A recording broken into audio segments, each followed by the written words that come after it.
Nombreux, donc n'hésitez pas à poser les questions si on a besoin. Merci. Attends, j'ai mis ça enregistré pour Sylvie. Donc...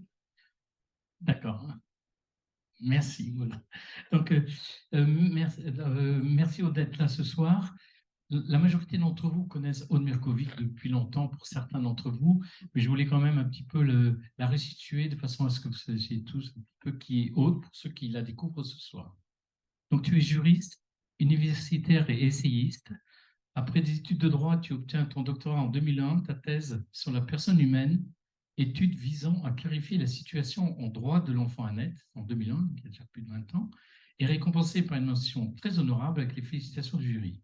Tu es aussi maître de conférence maintenant, et surtout tu es depuis quelques années la porte-parole et la cheville ouvrière de l'association Juristes pour l'enfance.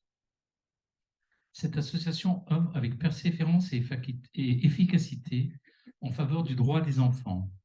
C'est un combat de longue haleine, avec des succès mais aussi des échecs, et ça va être le thème de notre conférence ce soir. En tout cas, plein d'enseignements pour la promotion de la vie. Pour conclure, j'aurai deux maximes qui, pour moi, caractérisent ton travail et celui de juriste pour l'enfance. Patience et longueur de temps font plus que force ni courage.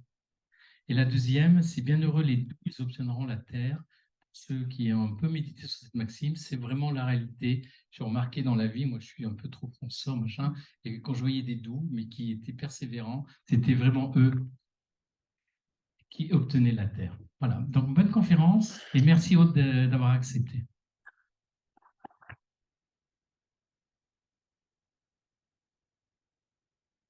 Merci beaucoup, Patrick, pour cette introduction et cette invitation. Merci à vous tous d'être là et bonsoir aussi à tous ceux qui sont en Zoom. Donc, nous sommes là pour réfléchir un petit peu ensemble sur ce thème, le combat juridique dans la défense de la vie, l'exemple des juristes pour l'enfance.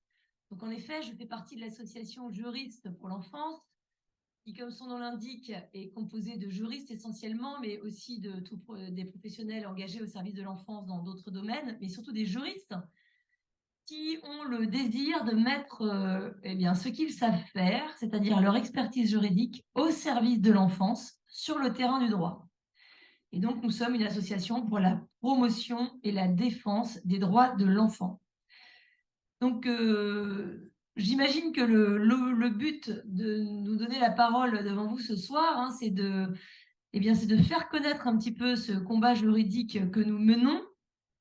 Je pense que c'est très utile parce que les différents combats, les différents créneaux sont tout à fait complémentaires et de savoir ce que font les autres, à mon avis, est très utile. Déjà parce qu'on s'encourage mutuellement. Et puis en plus de ça, comme ça, on peut coopérer de façon efficace.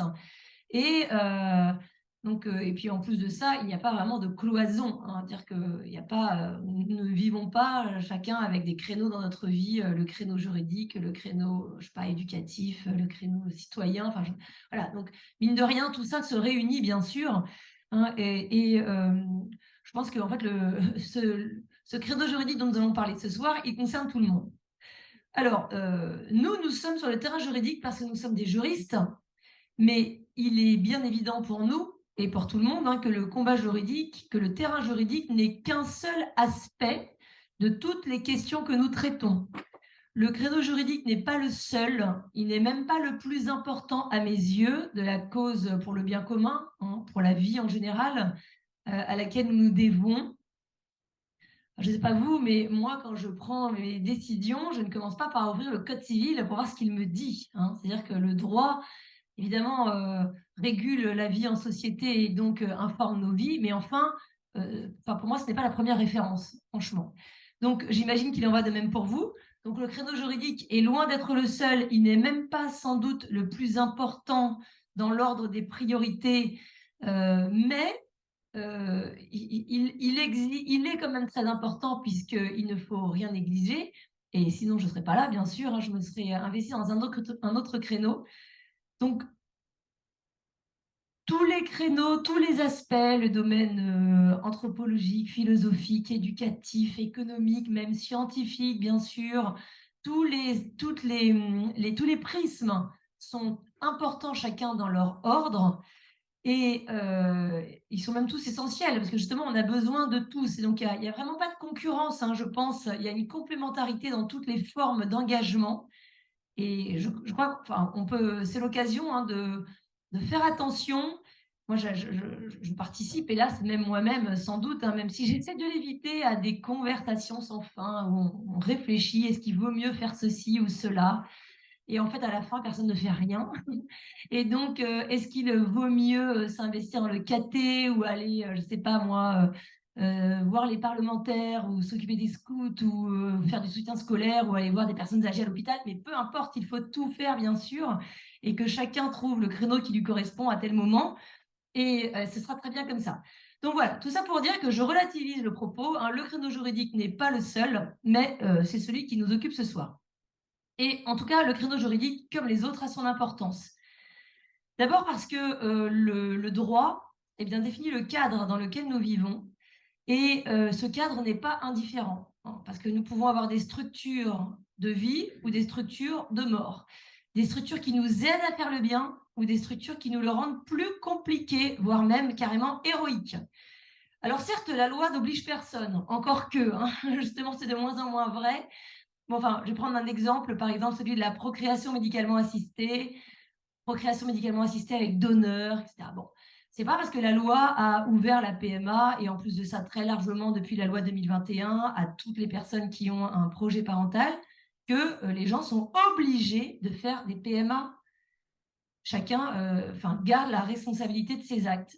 N'empêche que lorsque la loi propose quelque chose, eh bien, il est beaucoup plus difficile d'y renoncer que s'il n'y a pas cette proposition, bien sûr, hein. Et donc, la loi va pouvoir aider ou au contraire va rendre plus difficile les choix que nous avons à faire.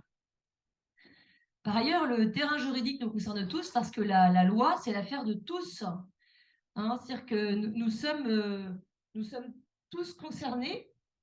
Nous sommes tous concernés parce que nous avons tous une responsabilité de citoyens. Si nous nous permettons parfois de porter des jugements un peu critiques sur d'autres époques qui ont toléré dans l'indifférence plus ou moins généralisée telle ou telle pratique qui nous semble aujourd'hui absolument hallucinante, eh bien, c'est pas pour nous aujourd'hui nous laver les mains en disant ah ben moi je ne suis pas parlementaire, je n'ai pas de pouvoir, je n'y peux rien, cela ne me regarde pas. Hein, nous avons tous une responsabilité sociale à jouer, donc d'agir plus ou moins directement sur le droit, mais enfin nous sommes tous concernés, ne serait-ce qu'en tant qu'électeurs, hein, à commencer par ça. Et puis nous sommes parfois concernés carrément directement. Vous voyez, j'en parlerai aussi, hein, aujourd'hui, un des sujets qui nous occupe est la question de la, entre guillemets, transidentité chez les enfants et les adolescents. Et ben, lorsque dans une classe, un enfant est autorisé à changer de prénom et à changer de sexe, si ce n'est à l'état civil, en tout cas de fait, et que tous les autres enfants sont sommés de l'appréhender et de l'identifier, comme on dit, dans le sexe opposé, eh bien, cette injonction concerne tout le monde et a un impact très direct sur tous les autres enfants pour qui la situation est assez violente. Voilà, donc la loi nous concerne tous, soit avec une sorte de responsabilité collective, soit parfois très personnellement.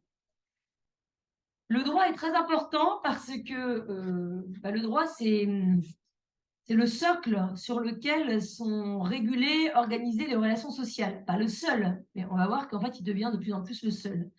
Et en fait, si le droit va bien, eh bien la société va bien. Si le droit est fondé sur la justice et la recherche du juste, la société ira bien, elle sera en paix. En revanche, si le droit va mal, les relations sociales sont viciées et on dérive de façon plus ou moins visible, hein, vers en fait la loi du plus fort, ce qui est exactement l'inverse du droit, qui a pour objet précisément de sortir la société du rapport de force pour fonder les rapports sociaux sur la recherche du juste. Et puis aussi je ne vais pas allonger indéfiniment le propos, mais enfin le droit nous intéresse tous parce que dans le contexte que nous vivons de perte des valeurs en général, eh bien finalement le seul terrain commun, le seul même ensemble normatif, en fait, les seules valeurs communes qu'il reste dans notre société, eh bien c'est le droit. C'est-à-dire qu'on peut dire chacun sa morale, chacun ses priorités, et on ne peut pas dire chacun son droit, parce que la loi, elle est une pour tout le monde. Ce qui fait que ce créneau juridique, c'est le terrain de rencontre et de discussion privilégié avec nos contemporains, et si ce n'est même le seul, puisqu'en fait, il ne reste plus beaucoup de systèmes de valeurs communs auxquels se référer. D'ailleurs, c'est problématique parce que, justement, comme il n'y a plus de valeurs communes, eh bien, le droit est sommé de tout régenter et de tout réguler, et ce qui est problématique, hein, parce que normalement, il a vocation à rester dans son ordre et puis à être complété par la morale d'un côté, par les règles de politesse de l'autre, par le savoir-vivre, la culture, tout ça. Et quand tout s'étiole autour, eh bien, du coup, le droit se retrouve finalement à devoir tout porter. Et surtout si lui-même va mal, hein, ce qu'on verra après, eh ben ça, on le voit bien, ça se répercute sur la qualité des relations sociales. La société aujourd'hui est de plus en plus violente et individualiste. Et ce n'est pas sans lien, je ne sais pas qui nourrit l'autre, hein, c'est les vases communicants avec la crise que traverse le droit et sur laquelle je reviendrai. Bon, alors voilà, dans ce contexte-là, on voit l'importance de ce terrain juridique. Et c'est pourquoi Juris pour l'enfance a vu le jour, hein, en 2008. À l'origine, quelques personnes qui se sont, qui ont quelques juristes qui se sont dit qu'ils allaient mettre leurs forces en commun pour apporter à la société leur expertise juridique en vue de servir le bien commun. À l'origine, le but de l'association, c'était plutôt d'aller rencontrer les politiques. C'est vrai qu'il faut une structure pour ça, pour donner un éclairage juridique sur les projets politiques. Et ça, c'était en 2008. Et puis ensuite, eh bien, il y a eu les élections présidentielles. Et lorsque on a eu la présidence de François Hollande, et donc la gauche, c'est vrai que la communication avec le gouvernement était quand même plus limitée.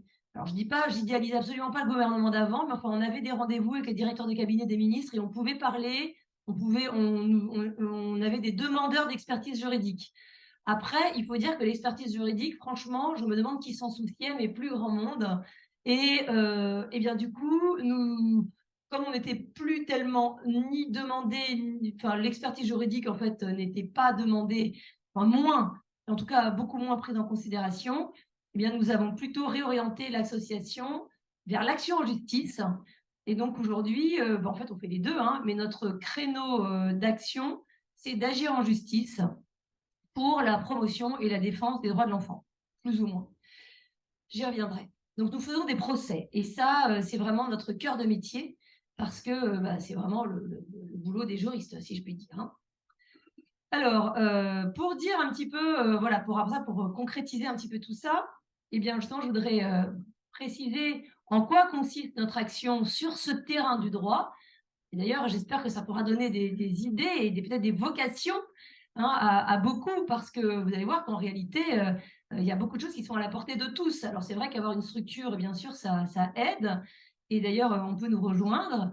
Mais voilà, j'espère ouvrir peut-être des horizons et que certaines personnes s'autorisent, hein, des actions qui semblent peut-être un petit peu parfois réservées à des spécialistes, mais qui franchement ne le sont pas.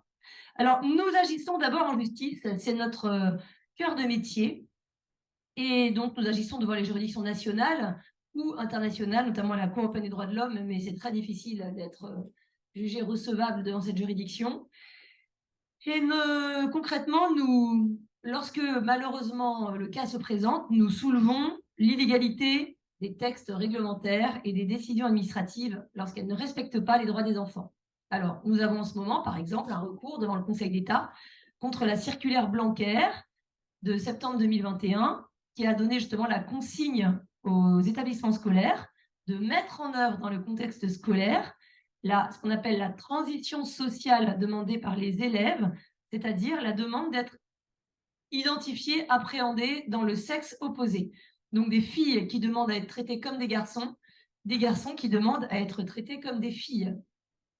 Et donc cela pose toute une série de questions juridiques en termes de neutralité de l'institution scolaire, puisqu'il s'agit en fait de faire entrer à l'école l'idéologie du genre, ni plus ni moins, qui est une idéologie qui ne repose sur rien de scientifique, l'idée que être homme ou femme relève du seul ressenti, de la seule volonté et n'a aucun lien, en tout cas très peu, avec les données biologiques, les données corporelles, et donc et obliger toute la communauté éducative et les élèves à entrer justement dans cette dimension.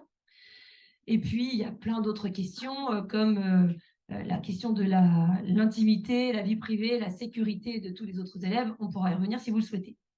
Nous avons également un contentieux en cours contre l'Agence de la biomédecine et nous contestons les décisions de l'Agence de la biomédecine qui décide de lancer des campagnes de promotion du don de gamètes.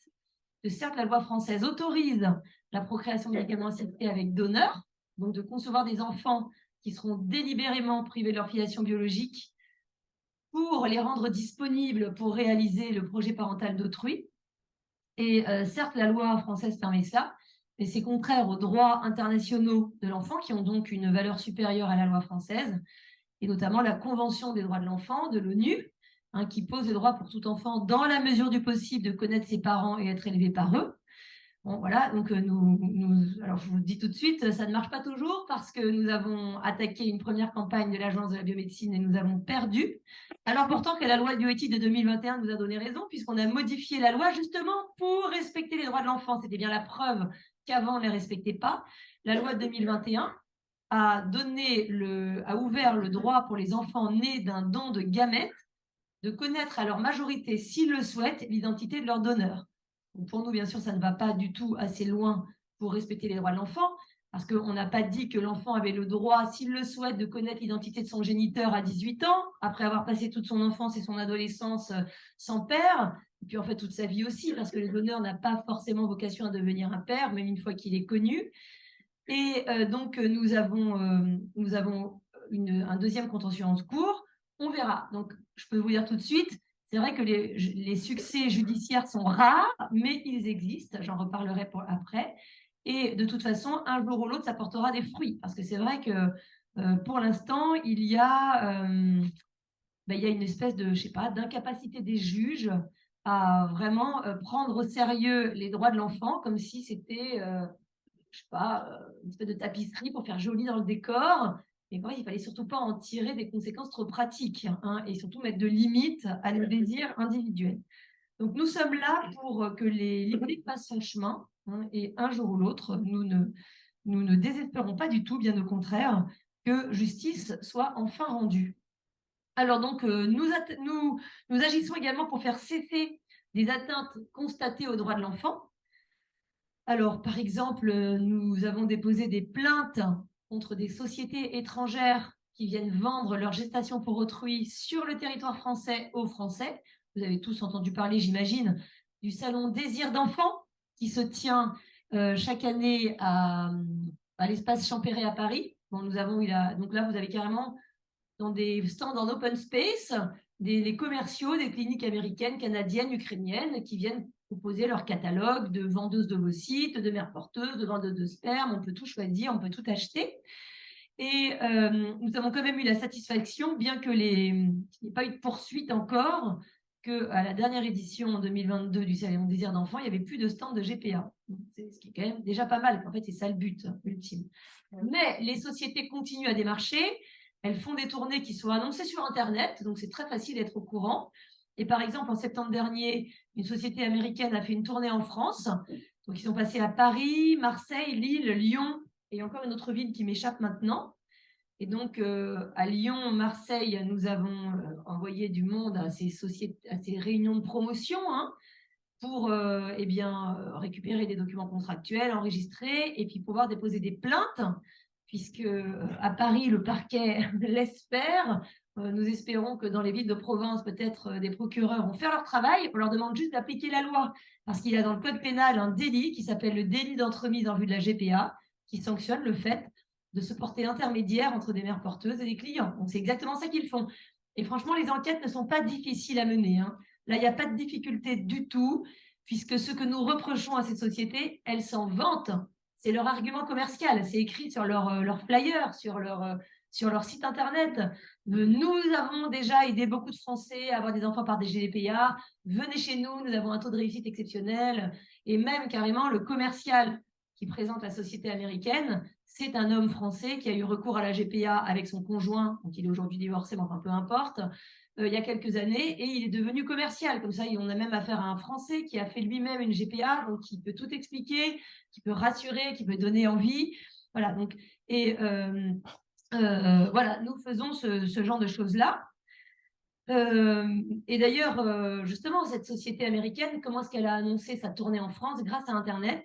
Et donc, nous attaquons aussi les sites Internet en justice. Et grâce à la loi sur la confiance dans l'économie numérique, eh bien, nous avons obtenu une première victoire en cour de cassation le 23 novembre 2022, donc 23 novembre dernier, puisque nous avons fait condamner OVH, hébergeur de site Internet, à déréférencer le site d'une société espagnole de GPA qui proposait ces GPA au public français. D'ailleurs, récemment, nous avons mis en demeure OVH de retirer un autre site d'une autre clinique et ils nous ont répondu que le site n'existait pas parce qu'il a disparu entre notre mise en demeure. Peu importe, hein, nous, ce qu'on veut, c'est que ça disparaisse du web. Donc, voilà, nous allons essayer de faire le ménage sur Internet. Et cette fois-ci, la Cour de cassation nous a donné raison. Mais pour vous donner une idée, il a fallu entre 5 et 6 ans de procédure pour arriver à faire dire à la Cour de cassation que le fait de vendre aux Français, au public français, des gestations pour autrui, c'est un contenu manifestement illicite qui doit être déréférencé lorsque l'hébergeur est sommé de le faire. Vous voyez, quand même, on a envie de dire tout ça pour ça, hein, parce que c'est un délit pénal. Donc, si un délit pénal n'est pas un contenu manifestement illicite, j'aimerais bien savoir qu'est-ce qui est manifestement illicite. Donc, la Cour de cassation l'a dit, elle n'est pas la seule. Nous avions gagné en première instance, nous avions gagné devant la Cour d'appel, nous avons gagné en Cour de cassation, mais à chaque fois, il a fallu mener toutes les procédures, donc faire des constats d'huissier, déjà trouver les hébergeurs. Donc, celui-là, ça n'a pas été trop difficile parce que c'était OVH. Mais donc, mettre en demeure l'éditeur du site, l'hébergeur, ensuite présenter les mémoires en justice, répondre aux conclusions adverses, assurer les audiences, et tout ça pendant toutes les étapes de la procédure. Mais ça vaut la peine, puisqu'à la fin, nous avons gagné. Et donc maintenant, grâce à l'obstination d'OVH, finalement, merci à eux, parce qu'aujourd'hui, nous avons une décision de Cour de cassation, ce qui est quand même très bien pour la suite. Alors, parfois, ce n'est pas la peine d'aller jusqu'à l'action en justice. Hein. Il suffit juste de faire valoir le droit et ça peut suffire. Vous voyez, l'année dernière, au moment du brevet des collèges, l'Éducation nationale a fait passer à tous les collégiens un test de langue qui s'appelle EvaLangue. Vous avez comme ça des tests qui ne comptent pas pour le brevet, mais qu'il est obligatoire d'avoir fait pour pouvoir décrocher son brevet. Et eh bien, ce test commençait par demander aux collégiens de décliner leur identité. Il fallait donner son prénom, nom, et ensuite dire si on était homme, femme ou autre. Et donc, nous avons été alertés par un directeur d'établissement. En fait, on s'est rendu compte après, il y a beaucoup de chefs d'établissement qui nous ont dit qu'ils avaient fait faire le test à leurs élèves et qu'en fait, ils n'avaient même pas vu. Parce que tant qu'on ne fait pas soi-même le test, on ne s'en rend pas compte. Et donc, nous avons été alertés au milieu, hein, quand il y avait déjà pas mal de collégiens qui avaient fait le test. Nous avons fait un communiqué de presse et dans la journée, le ministère a corrigé le test. Donc, vous voyez, bon, il faut dire que TF1 les a appelés, ça a sans doute aidé. Enfin, TF1 les a appelés à cause de notre communiqué, parce qu'ils ont appelé Journaliste pour l'enfance. Et moi, ce que m'a dit le journaliste de TF1, c'est vous êtes sûr, c'est pas possible. Je dis non seulement je suis sûr, mais je vais vous envoyer les saisies d'écran. Et comme ça, vous allez pouvoir voir par vous-même. Et en fait, il me disait, mais c'est pas possible, l'éducation nationale ne fait pas ça. Et dans la foulée, dans la semaine qui a suivi, alors le ministère a dit qu'ils avaient délégué la réalisation de ce test à une société, que ce n'était pas eux, etc. Bon, je veux dire, c'est leur responsabilité de vérifier quand même ce qu'ils demandent à nos collégiens. Bon, enfin, en tout cas, le test a été corrigé et ensuite, on ne demandait plus aux collégiens que de cocher la case homme ou femme, point. Ce qui était quand même déjà beaucoup plus conforme au réel et y compris eh bien justement au droit, hein, à la neutralité de l'éducation nationale par rapport aux idéologies à la mode. Et d'ailleurs, dans la foulée de cette histoire, on a eu plusieurs personnes qui nous ont contactés, justement, qui nous ont fait remonter des tests que leurs enfants devaient remplir dans le cadre scolaire et qui posaient plus ou moins la même question. On a eu carrément un test qui demandait aux collégiens, est-ce que tu t'identifies, donc déjà le terme était très biaisé, est-ce que tu t'identifies plutôt garçon, fille ou autre? Et ça, c'était un test qui était fait dans le cadre d'une campagne menée avec une association locale de sensibilisation à l'environnement. Et donc, là encore, le directeur d'établissement a répondu aux parents, écoutez, je ne l'avais même pas vu. Donc, il a demandé à la société avec laquelle son lycée était en contact de corriger le test, ce qui a été fait. Vous voyez, c'est quand même encourageant parce que finalement, il a suffi juste aimablement à ses parents de dire au chef d'établissement, écoutez, voilà ce que mon enfant est censé remplir. Je ne souhaite pas qu'il réponde à ce genre de questions. Et le directeur d'établissement a fait corriger le test. Et on en a eu plusieurs comme ça. Donc, d'où l'intérêt d'être vigilant et de suivre, suivre et de faire attention à ce qu'on demande, aux enfants.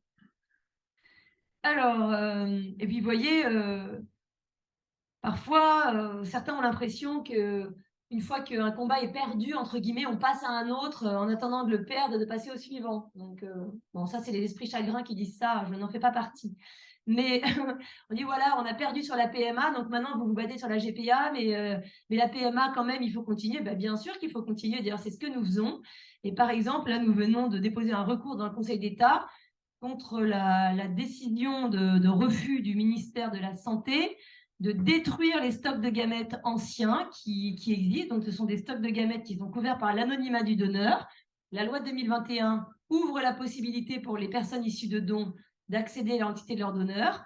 Et la loi prévoyait qu'à bref délai, le ministre devait prendre un décret de destruction des stocks anciens. Or, les stocks anciens continuent à être utilisés, donc on continue à fabriquer délibérément des enfants à partir de gamètes qui sont couverts par l'anonymat, donc les jeunes n'auront pas accès à l'identité de leur donneur, et par conséquent, eh bien, cette utilisation, on n'est plus à bref délai, ça fait 1 an et demi que la loi a été adoptée, et cette utilisation de gamètes anciens est illégale, et donc voilà, nous avons attaqué le refus du ministère de détruire le stock. Alors soyons clairs, pour nous, la levée d'identité de l'anonymat du donneur n'est absolument pas une baguette magique à la majorité de l'enfant. Pour nous, ce qui est contraire aux droits de l'enfant, c'est le don de gamètes en soi, qu'il soit anonyme ou pas, malheureusement, n'est pas vraiment le sujet principal. C'est vrai que la levée de l'anonymat votée par la loi était une bonne nouvelle dans le sens que pour la première fois, les besoins fondamentaux de l'enfant, la souffrance des enfants étaient intégrés quand même dans la réflexion, ce qui était déjà un progrès. Mais enfin, si on veut vraiment être respectueux des droits de l'enfant et de ses besoins fondamentaux, en fait, c'est le don de gamètes tout court qui doit être supprimé. Et il faut mettre fin à cette pratique. Parce que même la levée de l'anonymat, en fait, suscite au moins autant de problèmes qu'elle n'en résout. Les pédopsychiatres alertent sur le fait que sur la difficulté pour les enfants de se construire eux-mêmes et de construire leur relation à leurs parents. Comment est-ce qu'un enfant va construire la relation à son père légal avec la perspective d'un donneur qu'il pourrait rencontrer à sa majorité? On le situe dans un conflit de loyauté qui est à peu près inextricable. D'un autre côté, le donneur, même anonyme, il existe. Il ne disparaît pas du fait qu'il est anonyme. Et il y a quand même toujours cette difficulté-là. Donc voilà, pour nous, anonymat ou pas, ce n'est pas le sujet, c'est le don de gamètes en soi qui pose problème. Mais enfin, nous œuvrons donc pour que déjà il y ait le moins de dons de gamètes possible. Et donc, ça commence déjà par la destruction des gamètes anciens. Alors voilà, donc vous voyez le volet action en justice. Action en justice ou action tout court, c'est-à-dire qu'il y a la perspective d'une action en justice à l'issue. Mais comme je l'ai illustré avec le cas du test Eva Lang, eh bien parfois, on n'a pas besoin d'en arriver là. Il suffit d'invoquer le droit, bien d'invoquer le droit ou autre. D'ailleurs, nous invoquons le droit. Mais enfin, peut-être que, bien sûr, d'autres arguments pourraient aussi porter. Et ça suffit pour rétablir la justice, finalement. Alors, nous menons également, toujours sur le terrain juridique, eh bien, des actions auprès de l'opinion publique et des décideurs publics. Comment? Eh bien, en menant un travail de recherche juridique pour pouvoir justement éclairer la population et les décideurs publics sur les enjeux de ce qu'ils font, ou en tout cas de ce qu'ils s'apprêtent à faire. C'est-à-dire que lorsqu'un projet ou une proposition de loi est annoncée, parfois il peut y avoir des bonnes intentions, mais notre travail à nous, c'est de Normalement, c'est des études d'impact qui sont censées faire ça, mais comme aujourd'hui, elles sont bâclées ou elles sont carrément pas faites du tout par le Parlement, eh bien, nous venons à la rescousse, justement pour expliquer les enjeux. Vous voulez que les femmes célibataires puissent avoir des enfants et vous voulez ouvrir la PMA. Bon, est-ce que vous vous rendez compte que ça suppose de priver délibérément un enfant de son père pour qu'on puisse satisfaire le projet d'une femme seule? Voilà. Donc, ça paraît un peu le b.a.-ba. Bon, ben, vous voyez qu'en fait, non seulement il faut l'expliquer, mais même parfois, même avec ce b.a.-ba, on n'arrive pas à convaincre, mais en tout cas, on le dit et l'idée fait son chemin. Et nous espérons bien qu'à force, eh bien, cet éclairage eh bien, débouchera sur l'amélioration significative de la loi. Et donc, ce travail de recherche juridique, eh bien, nous ne le faisons pas tout seul. Il n'est pas que juridique. Vous voyez, par exemple, à chaque fois que nous travaillons un sujet, pour apporter une expertise juridique qui soit vraiment utile, donc qui ne soit pas complètement à côté de la plaque et qui corresponde vraiment à la réalité et aux besoins des gens, et en particulier des enfants, eh bien, nous nous entourons de l'expertise d'autres disciplines. Donc, par exemple, sur la question des questionnements de genre chez les enfants, eh bien, nous, pour comprendre de quoi il s'agissait et voir de quelle manière est-ce que le droit allait vraiment protéger les enfants, nous sommes allés voir des psychologues, des pédopsychiatres, des médecins pour qu'ils nous expliquent les tenants et aboutissants de ce phénomène des enfants qui se revendiquent de l'autre sexe.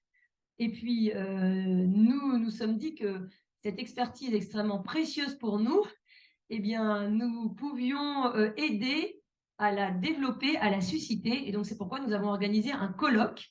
Nous avons réuni donc des chercheurs, des praticiens d'autres disciplines.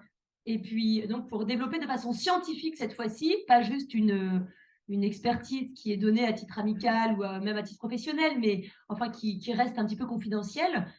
Donc, un colloque est l'occasion de développer une expertise de façon scientifique, donc de façon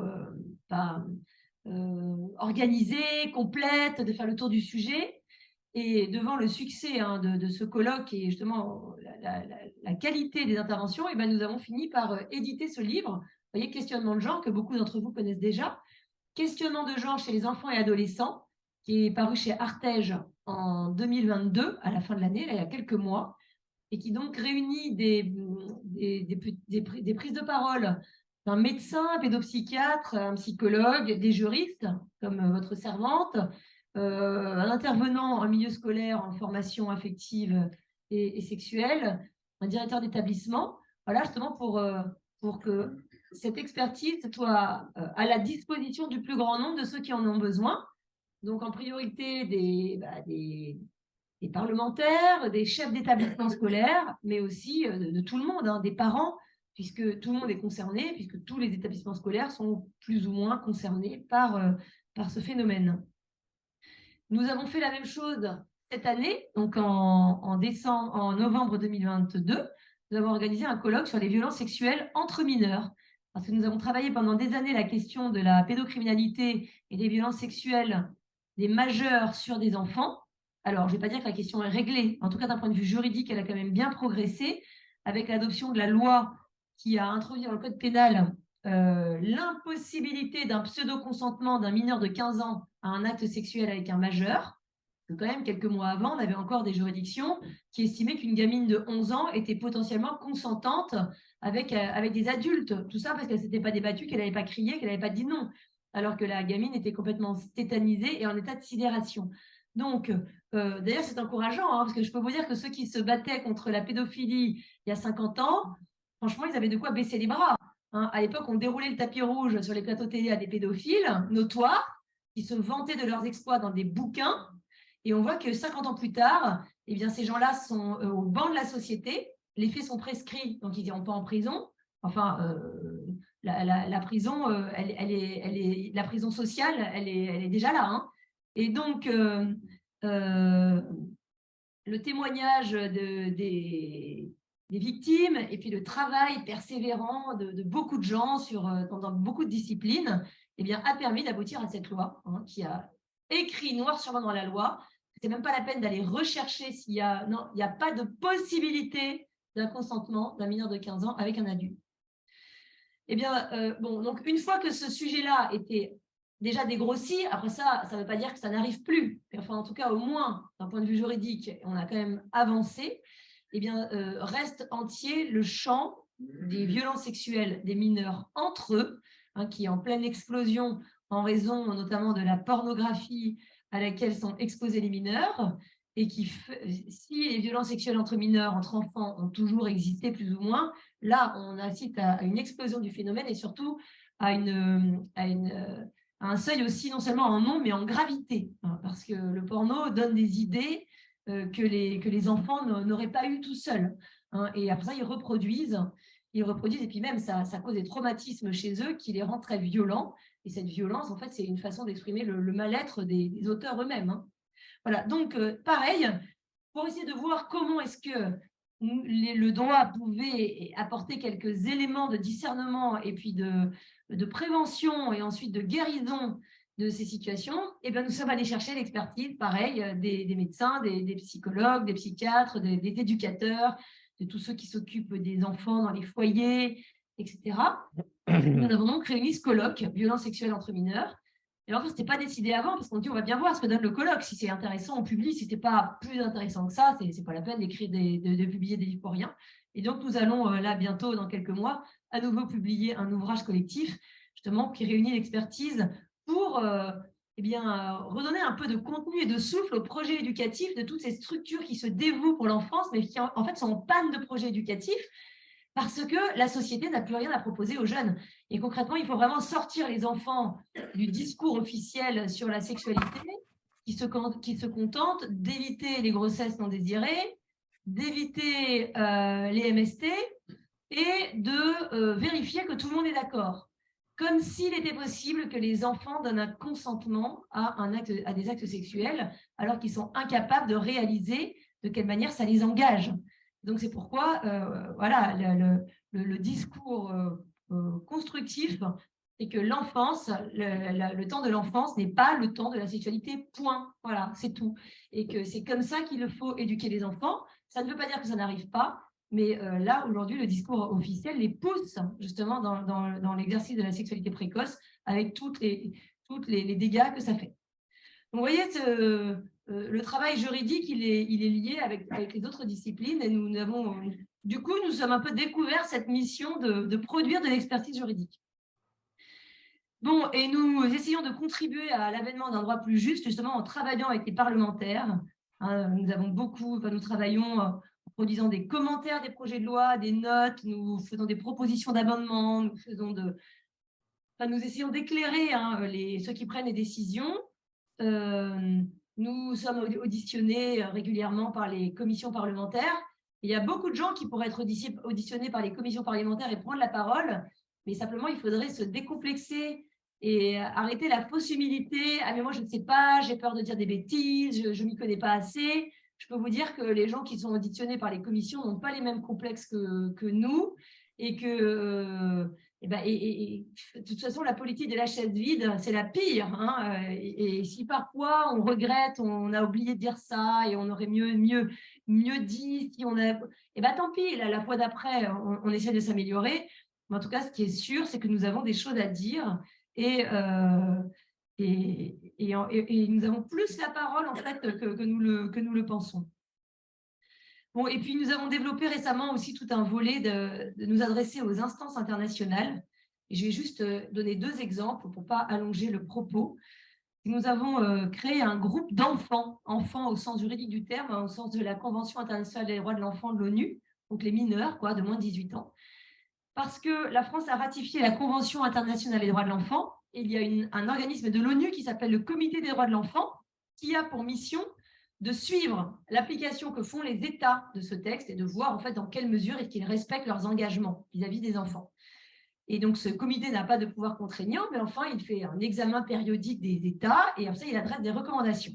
Et quand l'examen périodique de la France est arrivé, c'était l'époque du confinement, nous avons constitué un groupe de mineurs qui se sont emparés de certains sujets, et ils ont sollicité les mineurs, les enfants de leur âge via les réseaux sociaux, via des questionnaires, des sondages. Donc, ils ont eu des centaines de réponses, et à partir de ça, ils ont adressé un rapport au Comité des droits de l'enfant, qui a ensuite interrogé le gouvernement français, Et nos jeunes ont eu la déception de constater qu'aucune des questions qu'ils avaient posées n'avait été reprise. Donc, ils ne se sont pas démontés. Ils ont rédigé un second rapport. Bon, c'est vrai qu'entre-temps, le groupe a été pas mal renouvelé. Il n'y en avait plus beaucoup qui étaient du groupe d'origine parce que beaucoup étaient devenus majeurs entre-temps. Donc, on a plutôt des jeunes entre 15 et 18 ans, donc ça va vite.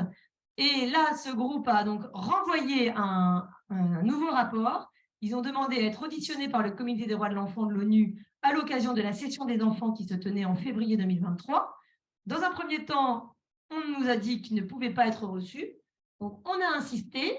Et finalement, ils ont bel et bien été auditionnés par le Comité des droits de l'enfant. Et franchement, ils se sont très bien débrouillés. Et donc, on a eu des jeunes lyonnais là, qui, à l'ONU, ont expliqué au Comité des droits de l'enfant, au moment, par exemple, où on parlait de la société inclusive et de l'accueil des handicapés, il y a un des jeunes qui a pris la parole et qui a dit que c'était bien joli tout ça, mais que tant que les enfants handicapés seraient systématiquement avortés, et on ne ferait pas parler de société inclusive. Et voilà, nos gamins, ils ont été dire ça à l'ONU. Donc, on était très fiers d'eux. Et donc, les jeunes, voilà, nous aussi, on a bien conscience que l'avenir est dans les mains de la jeunesse et qu'il faut les aider aussi, les former. Et moi, mon but, c'est que ces jeunes, voilà, ils ont 17 ans, et bien, ils sont allés parler directement à l'ONU. Et moi, à mon âge, j'ai jamais parlé à l'ONU. Et c'est pas grave, je m'en remets, ne vous inquiétez pas. Mais je veux qu'ils tapent directement à l'ONU de telle manière que, voilà, ça c'est fait. Et maintenant, ils sont à ce niveau-là tout de suite. Et que nous, surtout, eh bien, que toute l'expérience qu'on a acquise, eh bien, ils en bénéficient tout de suite et qu'il n'y ait pas ce long cheminement à faire, de faire leur trou, de faire leur chemin. Et que, voilà, et ça permettra, bon, ça demande un peu, et en fait, voilà, vous voyez, cette démarche-là, on peut tous l'avoir. Ça demande un peu de détachement parce qu'en fait, on fait profiter les autres de ce qu'on a soi-même défriché, mais c'est la condition d'efficacité. Et on est très heureux de le faire, bien sûr, hein, vraiment très heureux.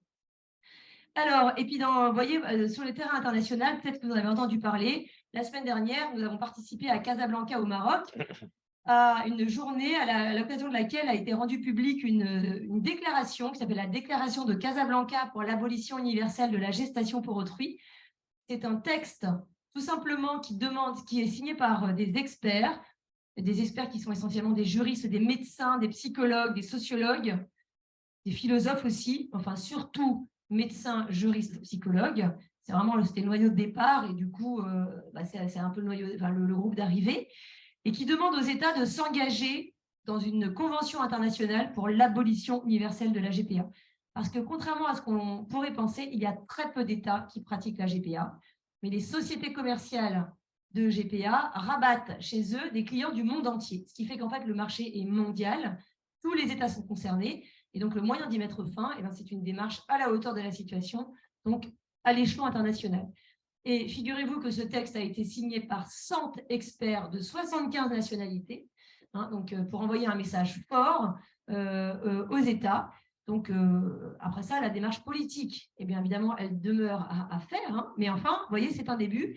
Et nous avons eu la satisfaction que le séminaire d'experts à l'occasion duquel cette déclaration a été rendue publique a été ouvert par 2 membres du Comité des droits de l'enfant de l'ONU, justement, qui ont accueilli les participants, les ont remerciés et ont dit qu'ils suivaient avec beaucoup d'intérêt nos travaux. Donc voilà, il y a une possibilité de se faire entendre. Après, évidemment, les démarches politiques, surtout à l'échelon international, prennent du temps, mais à notre époque, tout va très vite, donc ça ne prendra peut-être pas autant de temps que cela. Et vous voyez, c'est une façon de contribuer. Bon, et puis alors, pour finir, je dirais que nous sommes conscients aussi que le combat juridique, il a ses limites, parce qu'aujourd'hui, le droit va très mal, et que finalement, le droit, je ne vais pas dire que tout le monde s'en fiche, mais presque, et que nous avons beaucoup de mal, y compris devant les juridictions, à faire respecter le droit. D'ailleurs, j'ai parlé tout à l'heure de ces sociétés étrangères de gestation pour autrui qui viennent vendre leurs prestations en toute impunité sur le territoire français alors qu'il s'agit d'un délit pénal. Et ce n'est qu'une illustration justement de cette crise existentielle que traverse le droit. En 2 mots, donc nous nous attaquons aussi à ce problème, parce que nous agissons sur le terrain juridique, mais si le droit finalement est frappé d'incapacité, qu'est-ce qu'on fait?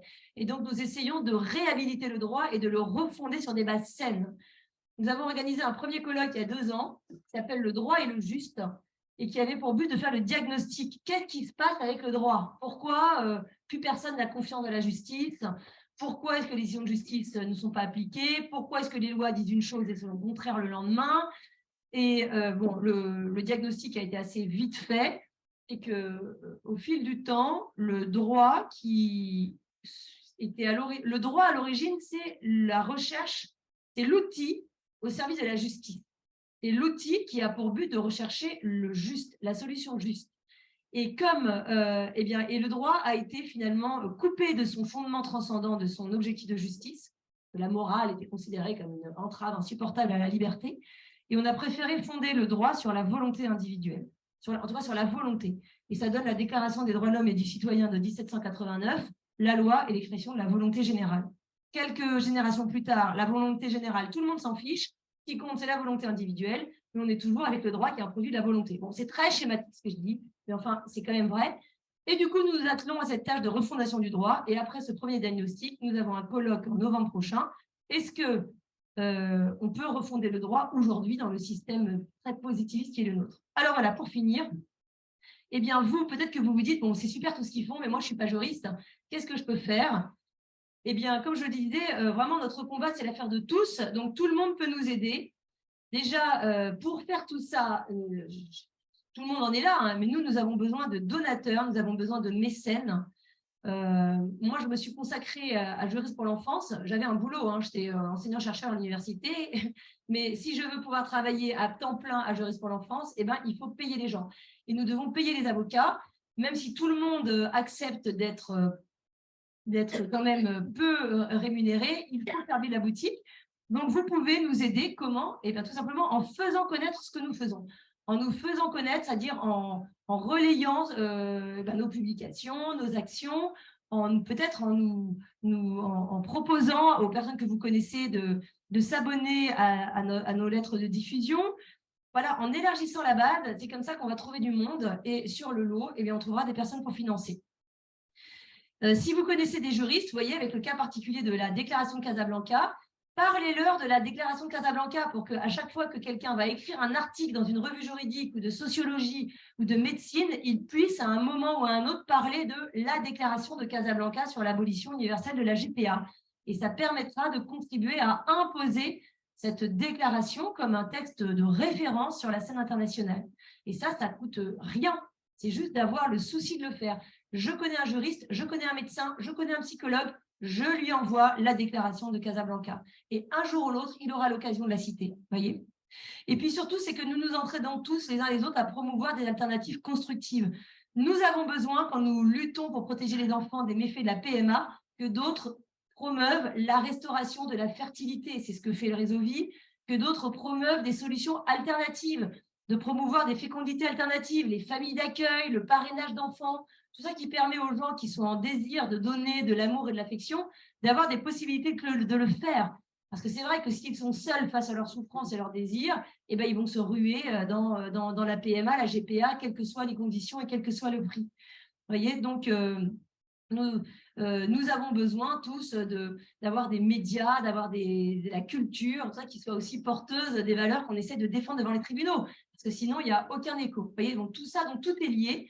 Donc je crois que tous les combats, finalement, sont liés les uns aux autres. On a tous notre rôle à jouer. D'ailleurs, je me permets une demande pour attaquer les sites internet de GPA qui vendent des GPA aux Français. Là, aujourd'hui, maintenant, nous heurtons une difficulté, c'est que comme nous avons commencé à les mettre en demeure les uns après les autres, maintenant, ils cachent leurs hébergeurs. Et nous, on a beaucoup de mal, parce qu'on comme on est nul en informatique, enfin, en tout cas, surtout moi.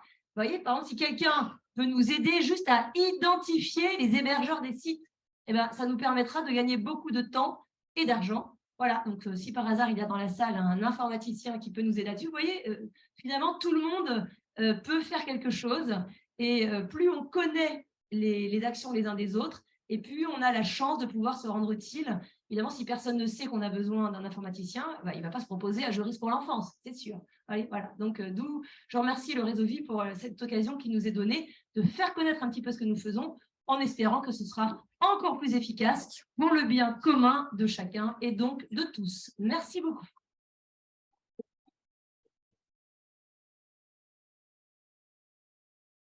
Merci beaucoup, Aude. Je connais Aude depuis plusieurs années, mais à chaque fois, je suis émerveillé du travail qu'il réalise. On tient tout à fait les horaires, donc c'est parfait. On a une bonne vingtaine de minutes de questions-réponses. Il y a des gens qui sont aussi en visio, donc on prendra les questions oralement de ceux de la salle et Pierre-Antoine nous retranscrira les questions qui sont en visio. Qui veut ouvrir le débat? Moi, j'avais une question. J'ai appris cet après-midi, je n'ai pas écouté, mais que notre président a décidé de constitutionnaliser l'IVG dans notre constitution. J'ai entendu les deux choses, que c'était impossible juridiquement et il semblerait que ça allait parce qu'ils veulent le faire. Donc, est-ce qu'on peut avoir un avis de juriste là-dessus par rapport à la possibilité que la Constitution, qui pour moi n'était pas du tout faite pour des cas particuliers, si c'est possible ou pas. Alors, très franchement, ce n'est pas mon sujet, ce n'est pas mon rayon. Je n'ai pas vraiment travaillé ça, mais en vérité, on peut mettre ce qu'on veut dans la Constitution. À partir du moment où le droit n'est plus là pour chercher la justice et pour exprimer la volonté générale, on met ce qu'on veut dans les textes de droit. Sauf que ce qui devient de la novlangue, c'est d'appeler ça du droit. Parce que justement, la règle qui se présente comme une règle de droit et qui en fait est injuste, elle ne mérite pas le nom de règle de droit. Puis, voilà, donc, mais en dehors de cette question-là, dans le système de droit positif qui est le nôtre, c'est-à-dire qui réduit le droit au droit positif, donc au droit en vigueur, au droit adopté par l'autorité compétente, et qui se défend de surtout vouloir respecter des valeurs supérieures à la volonté humaine, dans son contexte-là, moi, je ne vois pas d'obstacle technique, politique pour inscrire l'IVG à la Constitution, mais encore une fois, je ne suis pas spécialiste. Après ça, c'est clair que le jour où la Constitution n'a rien de mieux à mettre, le jour où notre pays n'a rien de mieux à mettre dans sa Constitution qu'un droit à l'IVG, c'est vrai que ça me permet, vous voyez l'urgence de notre travail de refondation du droit. Ça, c'est clair. Merci. Est-ce que pour l'instant, il n'y a rien. pas de questions en visio? Est-ce que quelqu'un aurait une autre question? Question ou témoignage ou autre, parce que c'est ce que j'ai dit. Il me semble que sur la GPA, avant la déclaration de Casablanca, il y avait des textes qui avaient été mis au point par certaines assemblées internationales qui reposaient justement sur ce genre de déclaration, mais avec très très peu de nationalités concernées. Et donc, si j'ai correctement compris, ça signifie que la déclaration de Casablanca a une autorité, quelle qu'elle soit, qui serait supérieure à ce qui a mis en place cet outil de généralisation de la GPA dans les pays occidentaux.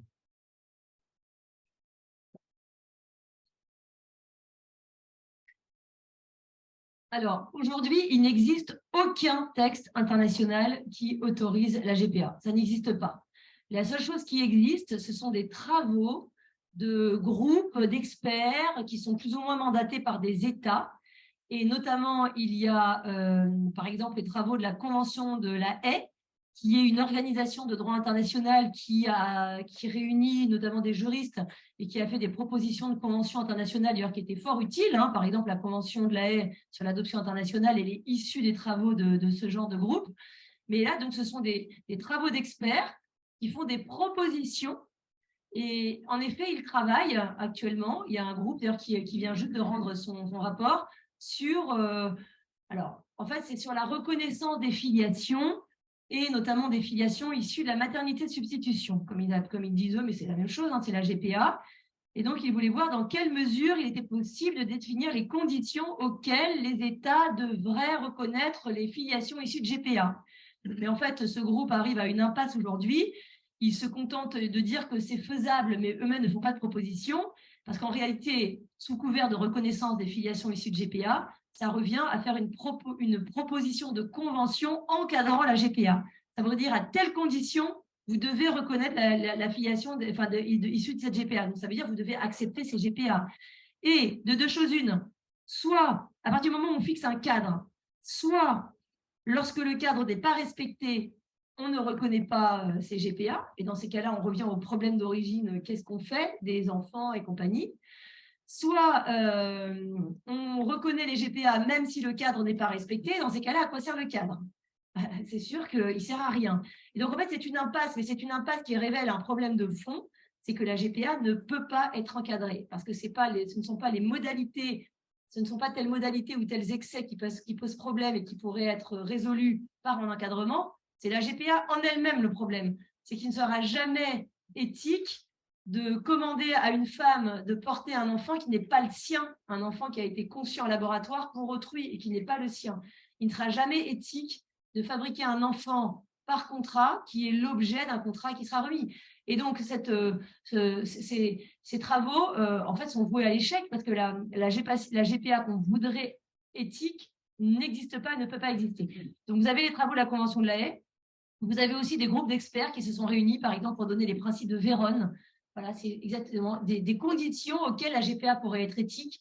Alors, c'est une espèce d'usine à gaz, hein, et puis qui reste là encore dans l'impasse sur la question, d'accord, mais quid si vos principes ne sont pas respectés? Et donc, tout ça, ce sont des initiatives qui sont quand même en tout cas, la Convention de La Haye, il y a des représentants des gouvernements, des États dans ce groupe, mais enfin, en soi, ça reste des travaux d'experts. Donc, il n'existe pas de convention, de texte juridique à l'échelon international. Il y a des prises de parole, par exemple des résolutions du Parlement européen pour condamner la GPA d'ailleurs, mais là encore, ce sont des textes qui ne sont pas contraignants. Et la déclaration de Casablanca, elle, c'est un pur travail d'experts. C'est-à-dire que ce ne sont pas des représentants des États qui ont adopté ça. Donc, c'est un pur travail d'experts. Et justement, nous, ce que souhaite ce groupe d'experts, c'est dans un deuxième temps d'avoir une espèce de cote de la GPA, que cette fois-ci, ce soit les gouvernements qui envoient soit leurs ministres, soit au moins des personnes mandatées pour discuter de ce sujet. Parce qu'une convention internationale ne va pas se faire en claquant des doigts en 5 minutes. Mais justement, maintenant, le but, c'est d'avoir des représentants des États. Alors, je ne sais pas si la France sera capable de le faire. Pourtant, le comité d'éthique, dans son avis de 2017, l'a demandé. Hein. Il a appelé de ses voeux et il a dit que la France pourrait jouer justement un rôle de leader dans une initiative diplomatique et vers l'adoption d'une convention internationale. Il ne s'est rien passé, mais enfin, on peut quand même essayer de le susciter. Et puis la France n'est pas le seul pays au monde. Et après ça, justement, il y a tous les autres États. Il s'agit d'essayer d'initier justement des discussions entre États pour voir dans quelle mesure ils pourraient même commencer par des accords, je ne sais pas, à 3 ou 4 ou 5, et puis qui ensuite permettraient d'embarquer à leur suite. Alors, nous souhaitons bien sûr que la France joue ce rôle de leader qu'elle a vocation à jouer, parce qu'en plus de ça, nous avons quand même une législation qui interdit la GPA. Mais malheureusement, la volonté politique est absolument inexistante en la matière. Donc, enfin, la volonté politique, elle peut changer, surtout après des élections. Mais ça, vous voyez, tout le monde a un rôle à jouer déjà en tant qu'électeur. Merci. Je redis à ceux qui sont en visio qui peuvent poser des questions et les poser par écrit et nous les reprendrons.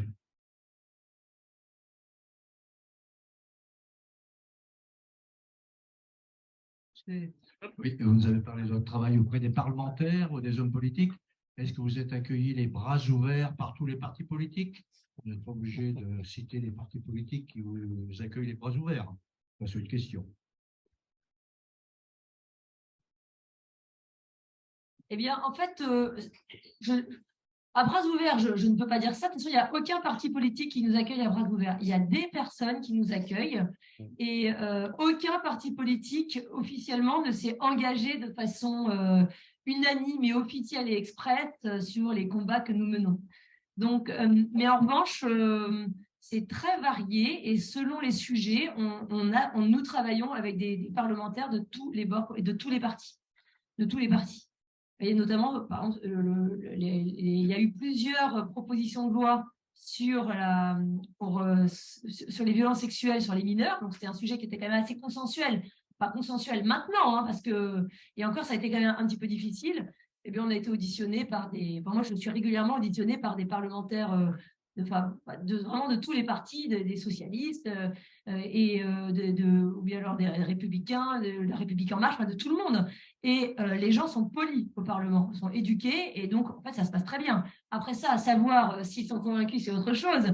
Enfin, ça m'est jamais arrivé de me faire insulter par un parlementaire. Vous voyez, non, c'est qu'il y a quand même Et d'ailleurs, c'est normal, heureusement.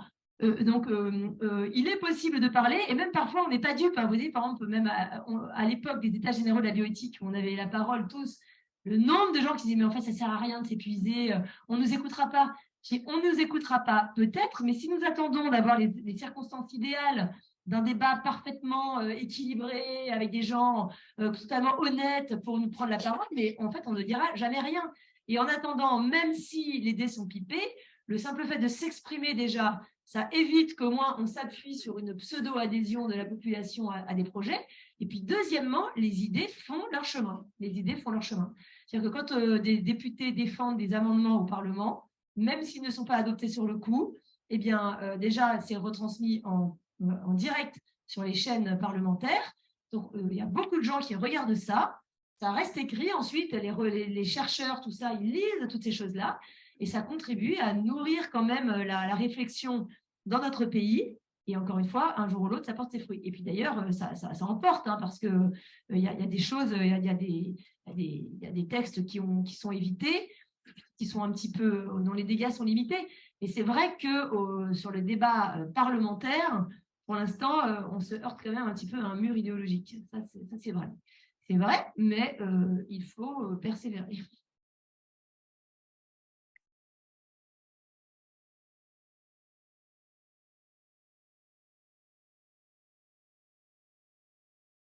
Moi, j'ai une question sur la PMA.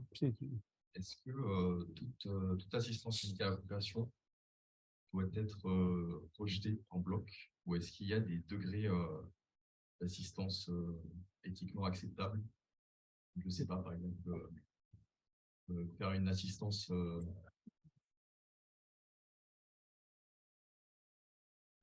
médicale en cas de... pour éviter de transmettre, par exemple, une maladie à ses enfants, est-ce qu'il faut tout rejeter en bloc ou, voilà. Et surtout en termes juridiques, en termes d'arguments juridiques, c'est intéressant. Alors, il est clair que les différents types de PMA, en fonction des demandeurs, est-ce que c'est demandé par un couple homme-femme, marié, pas marié, vivant ou mort, en âge de procréer ou déjà retraité? Est-ce que c'est demandé par des couples de femmes? Est-ce que c'est demandé par une femme seule, avec les mêmes problématiques, trop jeune, trop vieux, déjà décédé, etc.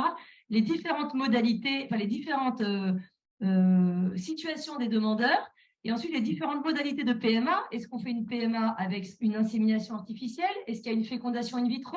Est-ce qu'elle s'accompagne de congélation d'embryons? Est-ce qu'elle s'accompagne de sélection d'embryons? Donc, tout ça, ce sont des variables qui, à chacun, suscitent son lot de questionnements juridiques et éthiques. Et qui sont... alors, voilà, donc pour traduire un peu votre question, j'imagine, est-ce que le cas de la PMA réalisée au sein d'un couple marié, avec les gamètes du mari et de la femme vivant en âge de procréer, on ne pourrait pas l'accepter? Plus ou moins. Enfin, c'est un peu ça la question. Hein. Donc, eh bien alors, il est clair qu'à chaque fois qu'on supprime une des modalités problématiques, on supprime un problème. S'il n'y a pas de donneur, déjà, il y a le problème de la filiation en moins. Si les deux parents sont vivants, il y a déjà ce problème-là en moins. Le problème, ne serait-ce que de l'injustice vis-à-vis de l'enfant de naître d'une personne décédée, le problème de l'héritage. Voyez, bon, on peut éliminer les problèmes qui sont liés à telle ou telle modalité. Mais de toute façon, à la fin, pour toutes les PMA, il reste une chose, enfin un élément qui est commun, qui est le principe de la PMA, c'est la dissociation entre la procréation d'un enfant et l'union sexuelle de l'homme et de la femme, et de l'union des personnes. Et d'ailleurs, dans le Conseil d'État, dans son rapport 2018, rendu pour la dernière loi de bioéthique, dans le chapitre sur la PMA, en introduction, justement, il disait ça très bien, en dissociant sexualité et procréation. Parce que c'est ça qui est le point commun de toutes les PMA. Et cette dissociation entre la sexualité et la procréation, elle mérite en elle-même d'être interrogée. Parce que, tout simplement, en termes de compatibilité avec la dignité humaine, moi, je pose la question parce que ce n'est pas facile de répondre de façon catégorique, mais est-ce que cette fabrication de l'être humain à l'aide d'un geste technique, technologique et éprouvette en main, est-ce que ce mode de production est compatible avec la dignité humaine?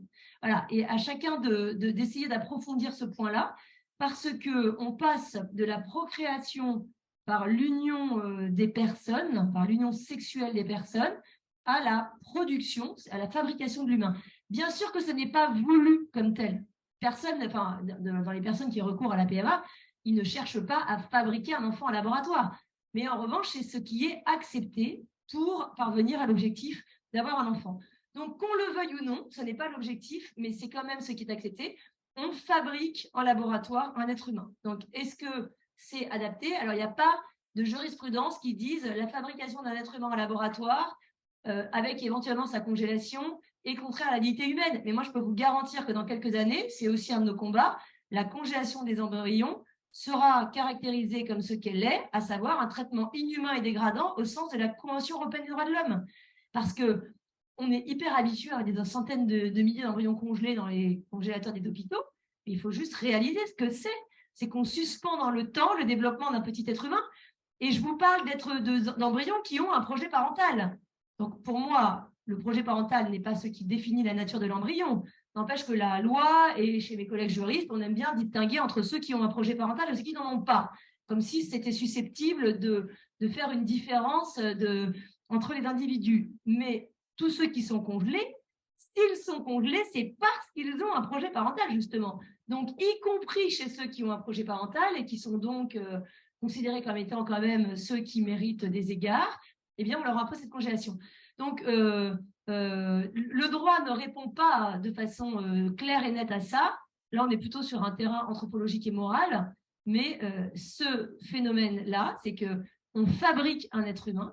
Et d'ailleurs, comme le dit le Conseil d'État, hein, c'est que, et d'ailleurs Jacques Testard aussi, le Conseil d'État dit carrément en dissociant sexualité et procréation et en faisant de l'enfant le produit des technologies scientifiques. Moi, j'aurais même jamais osé dire ça, en faisant de l'enfant le produit des technologies scientifiques. Bon, le problème, c'est que le Conseil d'État, après être très lucide sur ce constat, est incapable d'en déduire la moindre conséquence pratique en termes de consignes de néolégislateurs. Et donc voilà, une chose, c'est que l'intelligence peut percevoir les difficultés. Après ça, que la volonté soit capable d'en déduire des renoncements à ceci ou cela, ça c'est un autre problème. On en est tous là. Hein. Identifier ce qu'il faut faire, c'est une chose. Après ça, être capable de réaliser, bon, c'est pas toujours facile. Mais donc, en faisant de l'enfant le produit des technologies scientifiques, ben c'est ça qu'on fait. On fait de l'enfant le produit des technologies scientifiques. Donc, bien sûr, ça n'affecte pas la dignité d'être humain de l'enfant, parce que la dignité, personne ne l'attribue, donc personne ne peut la retirer. Mais est-ce que ce traitement est conforme à la dignité humaine de l'embryon, de l'enfant? Ça, c'est à voir. Et c'est la difficulté. Et d'ailleurs, après ça, justement, Jacques Testard explique hein, que justement cette technicisation, le fait de fabriquer l'enfant, eh bien, ça explique le lien qu'il fait entre la PMA et l'eugénisme, qui est intrinsèque et définitif, et qu'on le veuille ou non, la PMA va avec l'eugénisme, parce qu'à partir du moment où l'enfant est le résultat d'un processus, eh bien, qui dit résultat dit attente de résultat. Et Jacques Testard l'explique très bien, il dit à partir du moment où la PMA suscite des situations de choix, il va falloir choisir un donneur, choisir un embryon, il faudrait être complètement stupide pour ne pas sélectionner. Et d'ailleurs, c'est ce qu'on fait, on sélectionne. De toute façon, j'ai 10 embryons, je vais en implanter qu'un. Enfin, je vais quand même pas en prendre un qui est malade ou, enfin, je veux dire, voilà, ou deux. Bon, mais après ça, René, je ne sais pas si tu veux ajouter quelque chose à cette non sur la PMA, que je te cède volonté le micro. Et justement, et après ça, comment dire, le rôle du droit, il est important, et là, ça permet de le voir, parce que les personnes qui sont en désir d'enfant et en souffrance d'enfant, il ne faut pas leur demander d'avoir la lucidité et d'être capables elles-mêmes de... Mais c'est pareil pour tout le monde, si on était tous capables en permanence de faire tous nos choix en tenant compte de la justice et des droits de tous et de l'intérêt de tout le monde, il n'y aurait pas besoin du code pénal, ni même du code civil. Mais si la loi est là, c'est justement pour faciliter un petit peu ce discernement qui nous est demandé à chaque instant et qu'on évite à chaque décision de repartir de zéro. Et donc, c'est vrai que là, du coup, la loi qui permet tout cela, eh bien, rend le discernement plus difficile. Et d'un autre côté, le temps qui passe avec toutes les difficultés que suscitent les PMA, y compris celles qui sont pratiquées normalement dans des situations qui devraient très bien se passer, quand même permet de prendre conscience que c'est beaucoup plus compliqué qu'il n'y semblait à l'origine. Super. Après tout ça, Pascal, non, il y avait une question? Non. Est-ce qu'il y a encore d'autres questions? N'hésitez pas, si vous avez aussi, comme disait Aude tout à l'heure, des témoignages, peut-être aussi des questions de dire est-ce que ça, vous pensez que ça peut être juridiquement plaidable, sur ça, n'hésitez pas. Je passe à Bénédicte. Et juste avant que Bénédicte pose sa question, si ceux qui ne reçoivent pas encore les mails de Jeunes pour l'enfance, si tu m'autorises, je voudrais faire passer une feuille pour que vous vous inscriviez vos mails et que je vous inscrive sur notre mailing list. C'est une des conditions de notre efficacité, que cette soirée ne se termine pas là, chacun rentre chez soi et puis on repart comme si de rien n'était. Et donc, rien que d'être au courant de ce que font les autres, ça permet d'être plus efficace. Donc, si vous voulez me donner votre mail. Alors, ça va, théoriquement, si tout le monde a bien fait son travail, on a vos mails, mais on va demander à ceux qui ne sont pas inscrits à la conférence. C'est pas ça, c'est que Patrick, tu ne peux pas me donner les mails des gens. Les gens doivent me donner leurs mails eux-mêmes. Ah, oui. Donc, ceux qui ne reçoivent pas. Non, mais il y a la loi sur les RGPD.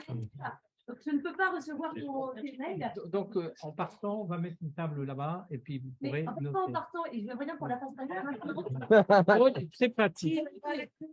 Si on veut être efficace, il faut. Ici et maintenant. Personne ne va laisser son mail. Attention. Donc, et s'il vous plaît, vous l'écrivez en majuscule, parce que sinon, il y aura des erreurs de saisie. Donc, yahoo.fr, vous pouvez l'écrire comme vous voulez, mais en revanche, les noms avant, il faut les écrire en majuscule, s'il vous plaît. Et si vous voulez, voilà. Attendez ça, c'est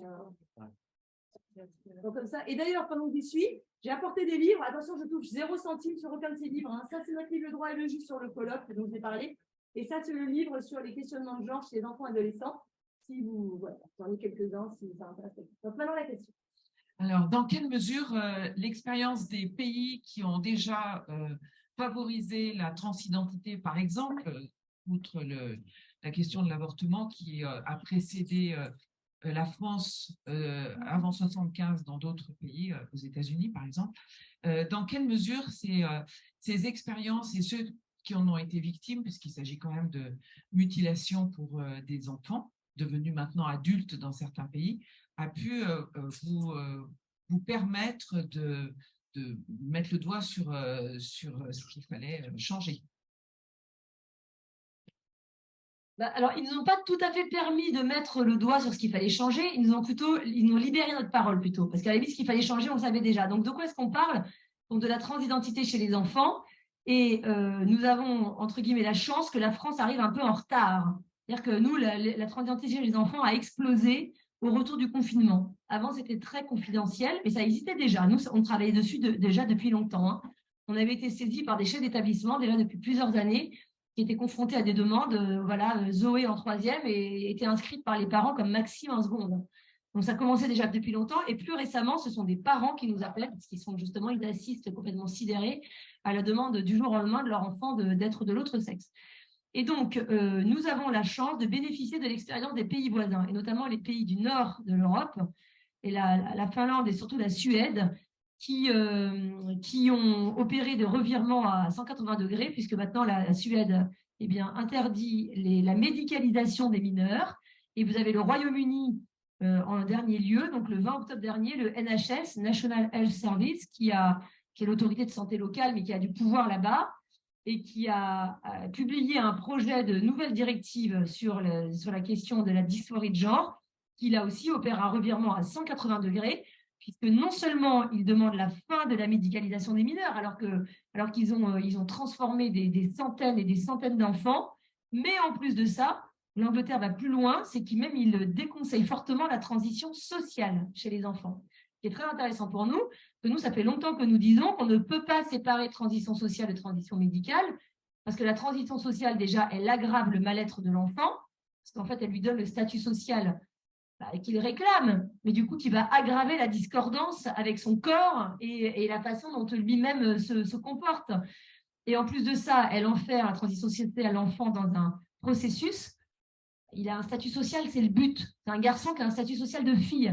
Et donc, il est dans un contexte où il perd une grande partie, si ce n'est toute sa liberté, de pouvoir finalement se penser lui-même et revenir à son sexe. Et puis, par ailleurs, il est poussé vers la transition médicale, parce que justement, au moment où la puberté arrive, donc même si la puberté est déjà là, au début, il va se contenter d'avoir ce statut social, mais très rapidement, ce statut social, je suis connue comme fille et j'ai ma voix qui commence à muer, j'ai la pomme d'Adam qui pousse, la pilosité qui se transforme, c'est-à-dire que c'est ce grand écart entre le statut de fille et le corps qui se développe est insupportable. Et le résultat, c'est que les enfants qui sont en transition sociale, en fait, sont poussés vers la transition médicale. Donc, cette expérience-là, elle nous aide beaucoup à éclairer les gens, parce que nous, on a beau… C'est vrai qu'on peut faire beaucoup de discours très intéressants, mais quand on apporte un article de presse où on a un jeune de 20 ans, une jeune femme de 20 ans qui est mutilée, qui a plus de sein, plus d'ovaires, plus d'utérus, une voix grave à vie, et qui dit bon, c'est vrai qu'en fait, ils m'ont écouté, ouais, mais j'avais 14 ans. Et écouter à ce point quelqu'un de 14 ans, quand même, ça pose problème. C'est exactement ce que dit Sacha dans Le Parisien au mois de septembre dernier. Et donc, ce genre de témoignage-là est quand même beaucoup plus éclairant que tous les discours qu'on pourra faire. Maintenant, le problème, c'est qu'avec les pays, on a l'impression que c'est un peu qu'avec les enfants. Certes, l'expérience des uns bénéficie aux autres, mais on a l'impression que quand même, on a beau dire à un gamin, mets pas ta main dans le feu, ça brûle, tant qu'il ne s'est pas brûlé, il sera tenté d'aller toucher, quoi. Et bien là, nous, on a beau, ça commence à être connu, et malgré ça, on a encore la circulaire Blanquer qui est toujours en vigueur, qui recommande de mettre en œuvre la transition sociale dans les écoles. Et donc, ça nous aide beaucoup. Et je pense que ça va aider à emporter le morceau, vraiment. Mais ça n'est pas suffisant. Ça n'est pas suffisant. C'est incroyable, mais ça n'est pas suffisant. Il faut quand même aller expliquer, parlementer, et puis quand même se battre. Donc, j'espère qu'en effet, nous invoquons ces éléments-là, qui ne sont pas des éléments de droit directement, mais qui sont des éléments devant le Conseil d'État, bien sûr. Hein. Et on va voir. Merci. Une dernière question pour finir les horaires. Jonathan.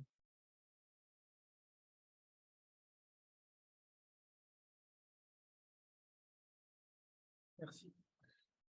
Pour aller dans le sens de ce que vous dites, là simplement, j'ai reçu il y a quelques jours un email de la CAF qui accompagne également tout ça. Donc j'étais un petit peu surpris. Vous êtes parent, cette lettre « C'est quoi ton genre ?» est faite pour vous. Et où j'ai l'impression quand même que la CAF se positionne aussi pour justement aider les parents, mais donc en gros à favoriser, accompagner, mais avec bienveillance, cette question de comment aider son enfant à changer de sexe. Voilà. Est-ce qu'il y a possibilité de faire quelque chose quand on reçoit un email comme ça? J'avais un petit peu envie de réagir, mais je ne savais pas quoi faire. Est-ce que vous proposez des… Alors, moi, je suis parent et je n'ai pas reçu ce mail de la CAF, donc je veux bien que tu me le transmettes, premièrement. Mais deuxièmement, oui, en effet, j'imagine que ce mail renvoie à la page Internet de la CAF sur le sujet. Mon enfant est transgenre, comment l'accompagner? Ce qui est très intéressant, c'est que nous aussi, nous sommes bienveillants. Tout le monde est bienveillant. Mais la bienveillance, c'est d'accompagner l'enfant pour son bien. Et nous pensons que ce n'est pas rendre service à l'enfant que de lui laisser croire qu'il pourrait changer de sexe, alors que ce n'est pas vrai. Et que, en plus de ça, il risque de regretter beaucoup les actes qu'il va poser. Donc, tout le monde, quand tu reçois un mail comme ça, tout le monde peut et tout le monde doit réagir. Et ce n'est pas compliqué de répondre à la CAF et de dire « Je suis très étonnée du mail que vous m'envoyez. Vous faites la promotion de pratiques dangereuses auprès des enfants. Il y a beaucoup de jeunes aujourd'hui qui regrettent. Et accompagner mon enfant de façon bienveillante, ce n'est certainement pas de le pousser dans cette utopie, dans l'impasse dans laquelle ça va le conduire. » Et même si les mots sont maladroits, et même si on peut dire, écoutez, voilà, je compte sur vous pour modifier l'information que vous donnez, qui est partielle, qui est militante. Vous êtes un organisme public, on attend de vous un autre discours. Il y a plein de choses à dire. Nous avons confiance, et ben là, nous sommes très déçus. Et peut-être que cet article a été posté par un stagiaire, mais merci de changer ce que vous voulez. Mais sans être agressif, hein, mais c'est vrai que si personne ne réagit, eh bien, il ne se passera rien. Et juste, en tout cas, pour que vous sachiez, le juriste pour l'enfance a mis en demeure la CAF de retirer cette page, ou alors au minimum de la modifier pour donner une information qui ne soit pas biaisée aux parents sur ce point. Et nous n'avons pas eu de réponse, on les a relancés hier. Et au bout de 2 mois, si nous n'avons pas de réponse, c'est que nous aurons un refus implicite. Donc, au bout de 2 mois, le silence de l'administration vaut décision de refus implicite, et donc nous l'attaquerons par un recours pour excès de pouvoir. Voilà, pour manquement à la neutralité du service public, en gros. Mais moi, je fais l'action juridique, mais l'action juridique ne suffira pas à elle toute seule. C'est-à-dire qu'il faut que tout le monde agisse. Et d'ailleurs, j'en profite, que tout le monde le sache. C'est-à-dire que dans les écoles, très souvent, les parents, en fait, renoncent à se manifester Parce que sur le coup, tout le monde râle et au bout de 2 jours, bon, ben, on laisse tomber, on passe à autre chose. Mais il faut absolument protester à chaque fois que vos enfants ramènent de l'école des choses qui vous estimez inadaptées à leur âge, inadaptées au contexte de l'école. Ce n'est pas la peine d'être désagréable, on peut dire de façon très polie, il faut s'adresser aux professeurs concernés avec le directeur en copie. Parce qu'il y a beaucoup de directeurs qui ont envie de bien faire, mais quand ils parlent aux profs, ben, les profs leur disent « mais d'où vous sortez, vous ?» Il n'y a aucun parent qui s'est plaint, tout le monde trouve ça très bien. Parce qu'il y a plein de parents qui n'en pensent pas moins, mais en fait, ils n'ont rien dit. Et donc, si les parents se plaignent, au minimum, ils rendent service au directeur d'établissement qui va pouvoir s'appuyer sur leur demande et dire à ses profs, écoutez, moi, je ne veux pas de problème. Alors maintenant, vous arrêtez avec cette pièce. On a le choix, il y a 15 milliards de pièces de théâtre qui existent, alors on va en prendre une autre. Voilà, c'est pas un pareil, moi, c'est ce que je dis au chef d'établissement. Si vous pouvez parlementer sur le fond avec les élèves qui se revendiquent trans, c'est tant mieux. Mais même si on ne peut pas, de toute façon, un jour ou l'autre, il y a la moitié de ces enfants qui vont le regretter. Et ils reprocheront à leur chef d'établissement les décisions. Il n'y a pas que les médecins qui vont aller en prison. Et donc, au minimum, les chefs d'établissement peuvent dire, écoutez, aujourd'hui, votre enfant, il demande ça. Si ça se trouve, dans 2 ans, il regrette, il va me traîner en justice. Donc, moi, je me protège, c'est non. Voilà, je me protège. Vous faites ce que vous voulez, mais vous ne pouvez pas me demander d'endosser un risque. Oui, parce que moi, je sais très bien, regardez, voilà, j'ai 10 témoignages de jeunes aujourd'hui qui regrettent. Donc, peut-être que votre enfant ne regrettera pas, mais peut-être qu'il regrettera. Donc, comme c'est moi qui suis responsable de cet établissement, je dis non. Et donc, ce n'est pas un argument de fond, mais n'empêche que ça suffit. Voilà. Et donc, c'est pourquoi. Et vous voyez, ces chefs d'établissement, peut-être qu'il y en a plein qui ne sont pas au courant qu'il existe des transitionneurs, mais si, dans leurs parents d'élèves, il y avait du monde qui leur avait transmis les publications de Jeunesse pour l'enfance, ils le sauraient. D'où l'intérêt de faire circuler l'information, hein, et de la faire circuler. Peut-être que certaines personnes, ça ne les intéresse pas sur le coup, mais un jour ou l'autre, ça arrive dans les mains de la personne qui en a besoin. Bon, merci, bravo Aude.